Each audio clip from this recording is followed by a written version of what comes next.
Hello everyone, class 3.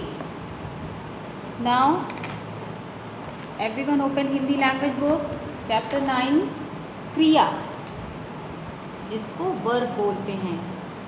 आज हम क्रिया पढ़ेंगे। ओके।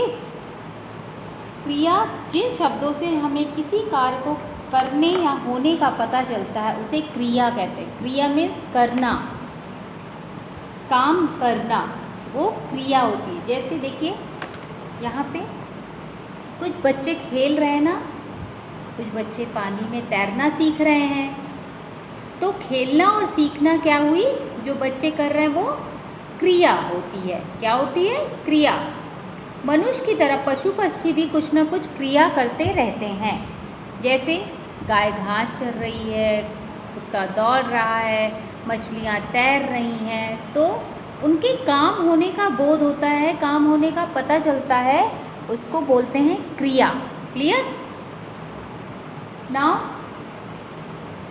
क्रिया के कुछ उदाहरण देखिए। यहाँ पे देखिए, तितली फूलों पर मंडरा रही है। दिख रहा है? तितली फूलों पर मंडरा रही है। मौसी लोरी गा रही है। छोटे लाल मंजन कर रहा है। हम लोग देहरादून जा रहे हैं। क्रिया करना और अपने आप होना।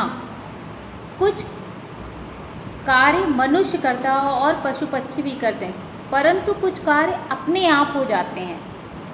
जैसे तितली फूलों पे मंडरा रही है, मौसी लोरी गा रही है, मम्मी खाना बना रही है, लेकिन सूरज चांद निकलता है। हवा का चलना, बारिश होना, ये तो अपने आप होता है ना, तो पर ये भी क्रिया कहलाते हैं। अब क्रिया का काल। बच्चों इन चित्रों को देखिए। पहले चित्र में सूरज निकल रहा है, दूसरे चित्र में रेलगाड़ी स्टेशन से छूट गई है, तीसरे चित्र में शोभित खाना खाएगा। ये तीनों चित्र क्रिया होने का अलग अलग समय बता रहे हैं।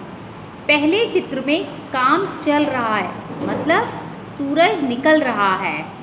दूसरे चित्र में देखेंगे आप कि गाड़ी स्टेशन से जाग चुकी है, चली गई है, तो ये बीत चुका है। अब ये बच्चा खाना खाएगा। तो क्रिया के जिस रूप में काम के होने या करने के समय का पता चले वह काल कहलाता है। ओके। जब कार्य चल रहा हो तो उस समय को वर्तमान काल कहते हैं। जैसे विशाल खेल रहा है, मम्मी खाना बना रही है, बच्चा खेलता है, सूरज निकल रहा है। तो ये जो प्रेजेंट टाइम में उसी समय जो काम हो रहा है वो वर्तमान काल होता है। इसके बाद आता है भूतकाल। क्या आता है? भूतकाल मीन्स पास्ट टेंस, जो बीत चुका होता है। रंजना खो खो खेल रही थी। जब कार्य आने वाले समय में होगा तो इसे भविष्यकाल कहते हैं। पहले हम भूतकाल के बारे में जानेंगे कि जो कार्य हम कर चुके होते हैं उसको भूतकाल कहते हैं। वह काम हम पहले कर चुके होते हैं। जैसे रंजना खो खो खेल रही थी, जहाँ थी आता है वो भूतकाल होता है। जैसे हम कल गए थे, हम कल घूमने गए थे, हम नानी के घर रहकर आए हैं। तो ये जो हम बीत चुका है वो समय भूतकाल कहलाता है। और जो आने वाला समय होता है, जैसे हम इन फ्यूचर की बात करें तो वो भविष्यकाल होता है। जैसे माँ कल बाजार जाएगी, कल हमारा बर्थडे है, कल हम बर्थडे मनाएंगे। तो जहाँ गे गा आता है वहाँ भविष्यकाल होता है। इस प्रकार काल 3 प्रकार के होते हैं, जैसे वर्तमान काल, भूतकाल और भविष्यकाल। क्लियर? जिन शब्दों से हमें किसी कार्य को करने या होने का पता चलता है क्रिया कहलाता है। क्रिया किस समय हो रही है, हो चुकी है या होने या बताने वाले शब्द को काल कहते हैं। काल 3 प्रकार के होते हैं, वर्तमान, भूतकाल और भविष्यकाल। कुछ क्रियाएं की जाती हैं, कुछ अपने आप हो जाती हैं, जैसे पौधों का बढ़ना, सुबह शाम का होना। ओके, तो अब इसी से रिलेटेड एक्सरसाइजेज हैं। देखिए, चित्रों को देखकर उचित क्रिया लिखेंगे कि क्या कर रहा है। माली क्या कर रहा है? माला बना रहा है, अखबार पढ़ रहे हैं, बच्चा रो रहा है, जोकर करतब दिखा रहा है और झंडा फहरा रहे हैं। अब यहाँ पे हमें मैच इट करना है। ग्वाला क्या करता है? दूध बेचता है। मोची जूते सिलता है। धोबी कपड़े धोता है। वकील वकालत करता है। क्लियर? Now next page. रिक्त स्थानों में उचित क्रिया लिखिए। अब देखिए, कविता मशीन पर कपड़े सिल रही है। चाची जी पूजा कर रही हैं। विवेक फोटो खींच रहा है। साधु ध्यान लगा रहे हैं। निम्नलिखित वाक्यों को पढ़िए व क्रिया का काल लिखिए। जया डॉक्टर के पास गई थी। मैंने बताया था ना, थी जहाँ आएगा वो भूतकाल होगा। समीना गाना गा रही थी।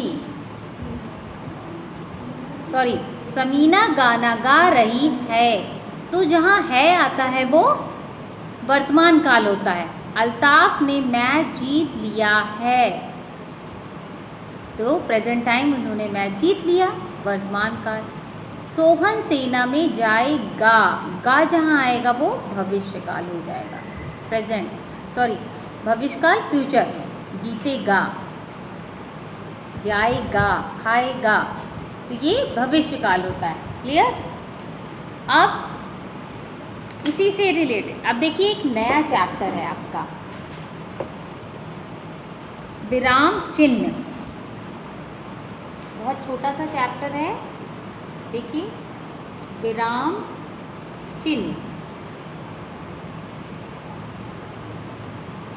अब हमें वाक्य को सही अर्थ समझने के लिए और रुकने देने का संकेत देने वाले चिन्ह को विराम चिन्ह कहते हैं। जैसे हम कोई भी अगर हम कुछ लिखते हैं, अपना सेंटेंस कंप्लीट करते हैं, पूर्ण विराम लगाते हैं ना। अगर क्वेश्चन वाले वर्ड होते हैं तो क्वेश्चन मार्क, इसी को हम विराम चिन्ह कहते हैं, पंक्चुएशन।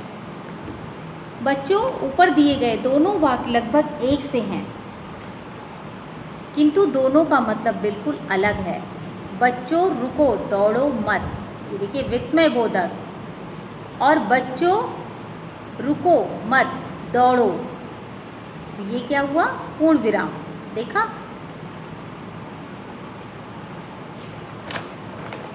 देखिए, इस चित्र में राजू कुछ कह रहा है। यहाँ दोनों वाक्य एक होते हुए भी इनके अर्थ अलग अलग। राजू, तुमने अपना काम कर लिया है। माँ पूछ रही है, कुछ क्वेश्चन पूछ रही है कि राजू तुमने अपना काम कर लिया है, तो यहाँ क्वेश्चन मार्क लगा हुआ है, लगा है ना, जिसे प्रश्न सूचक मार्क कहते हैं। राजू तुमने अपना काम कर लिया है, तो इस चीज़ को दो तरीके से पूछा गया है।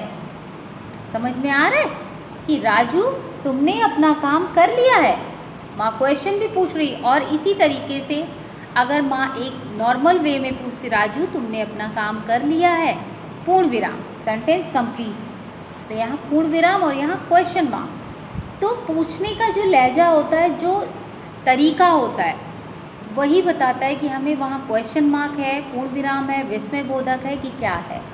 क्लियर? अब देखिए, कुछ प्रमुख विराम चिन्ह हैं, जैसे ऐसे। जब सेंटेंस कंप्लीट होता है तो हम ऐसे लगाते हैं ना, लगाते हैं।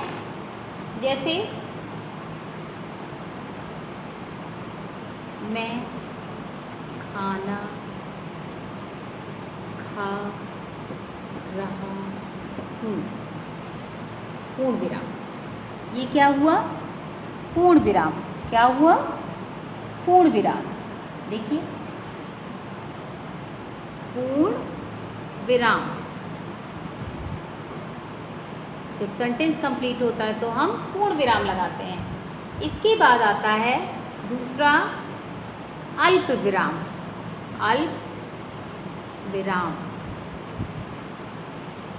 ओके, अल्प विराम कैसे होता है?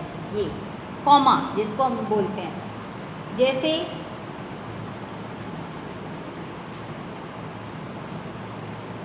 राम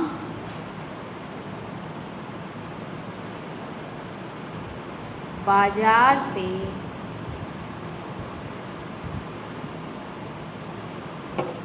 केला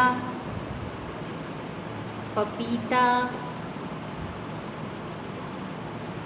लेते आना। अब यहाँ पे कहाँ पे हम लगाएंगे? केला और पपीता दो तरीके के फल की बात की गई है, तो इन दोनों के बीच में कॉमा लगाते हैं। ओके, यह वाक्य बीच में थोड़ा रुकने के लिए लगाया जाता है इस तरीके, इसको बोलते हैं अल्प विराम। क्या बोलते हैं? अल्प विराम। अब इसके बाद आता है नंबर 3, प्रश्न सूचक। क्या आता है? प्रश्न सूचक। ओके, तो प्रश्न सूचक क्या होता है? ये देखिए, प्रश्न सूचक क्वेश्चन मार्क, इसको बोलते हैं क्वेश्चन मार्क। जैसे आप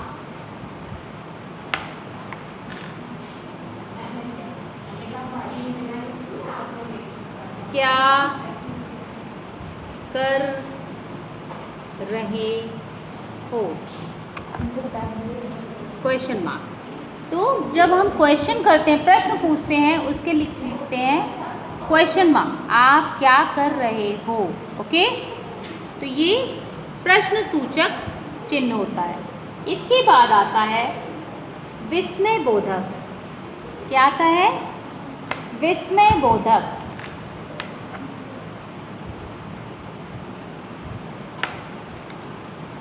विस्मय बोधक जो होता है वो ऐसे होता है,